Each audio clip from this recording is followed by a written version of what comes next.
Hello students, today we are going to learn about India's independence in block 13 social science. What will we learn about in this chapter?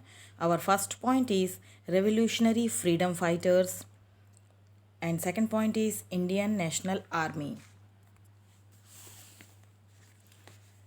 We have read about Mahatma Gandhi led the freedom movement using these ideals of सत्य and अहिंसा. सत्य और अहिंसा के सद्विचार को लेकर महात्मा गांधी के बारे में हम पढ़ चुके हैं पिछले लेसन में, जो आंदोलन उन्होंने चलाया था. People saw him as a leader and soon man and women from every part of our country joined him in his non-violent struggle against the British. और बहुत जल्दी ही पुरुष और महिलाएं महात्मा गांधी के साथ इस अहिंसा के आंदोलन में जुड़ गए थे अंग्रेज़ों के खिलाफ. There were other who fought against the British using violent means. और बहुत सारे लोग जो थे वो अलग तरह से उनके खिलाफ हिंसा से लड़ रहे थे. The methods might have been different for different people, but the goal was common for every Indian. लोग अलग अलग तरीके अपना रहे थे, लेकिन सबका उद्देश्य केवल एक ही था. हर भारतीय चाहता था कि उसका देश अंग्रेज़ों की गुलामी से आज़ाद हो जाए. It was to get freedom from the British. It was not until 1947 that India became an independent country. और ये तब तक जारी रहा जब तक कि 1947 तक, जब तक हमारा देश आज़ाद नहीं हो गया. ये देखिए, इस तरह से लोग मार्च करते थे, प्रोटेस्ट करते थे, आंदोलन करते थे.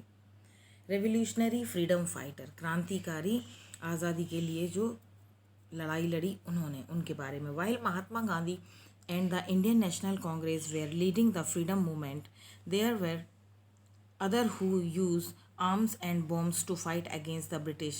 They were the revolutionary freedom fighter. कुछ ऐसे क्रांतिकारी लोग थे जो कि हथियार और बम यूज़ करते थे अंग्रेज़ों के खिलाफ आज़ादी की लड़ाई के लिए.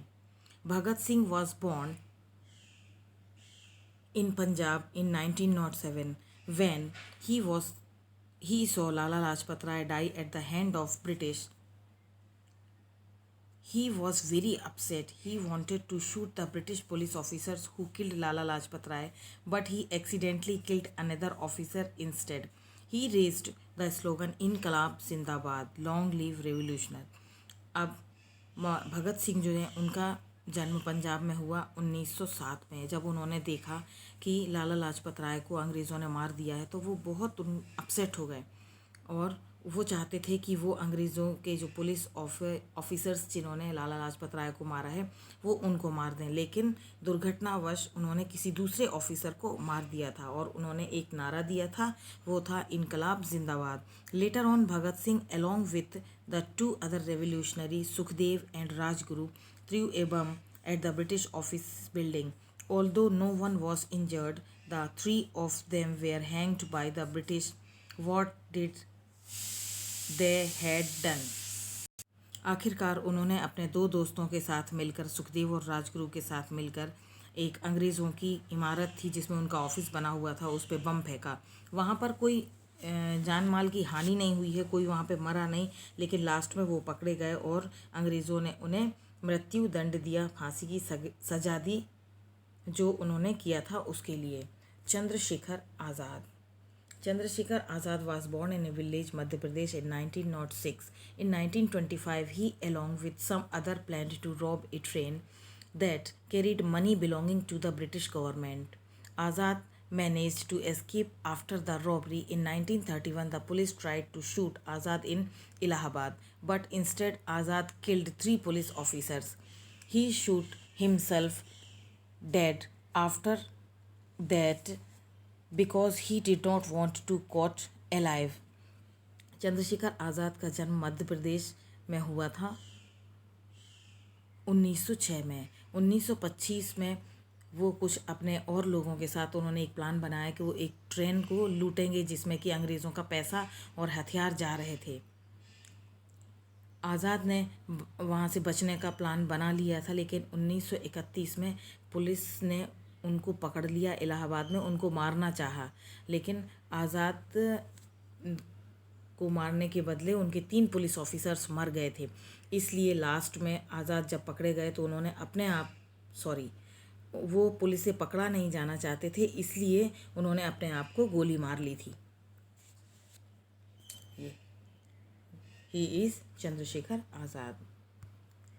Pritilata Waddedar was born in 1911 in Bengal. She joined a group of people who were fighting for freedom. In 1932, they planned to attack a British club in Kolkata that had a signboard saying dogs and Indians are not allowed.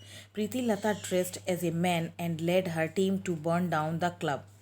However, they were caught in the fire as they were trying to come out. Preeti Lata killed herself by swallowing a poison before he was caught by the British.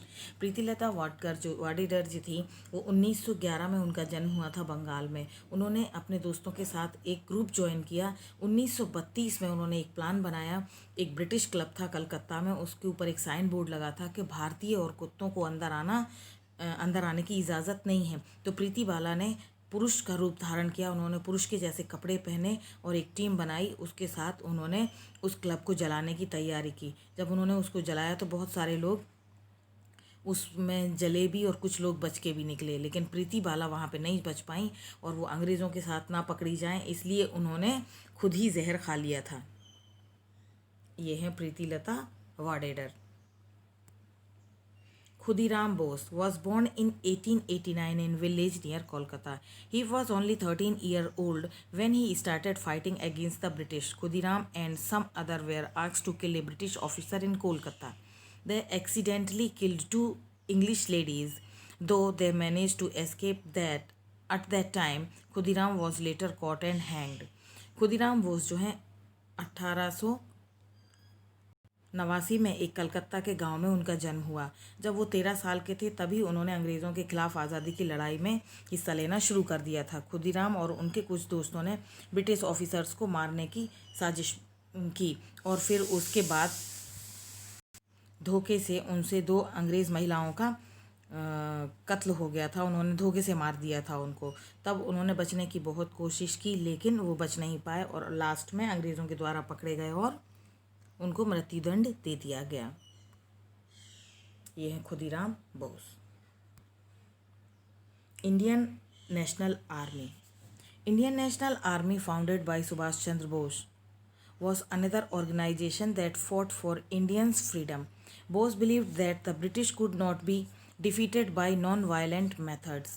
He believed that the only way to get freedom from the British was by defeating them by using arms.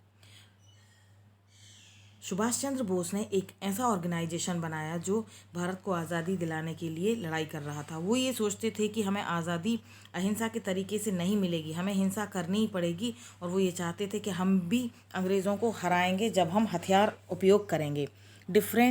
During the second world war in 1939 to 1945, he went to Germany and Japan to get support from these countries to fight against the British.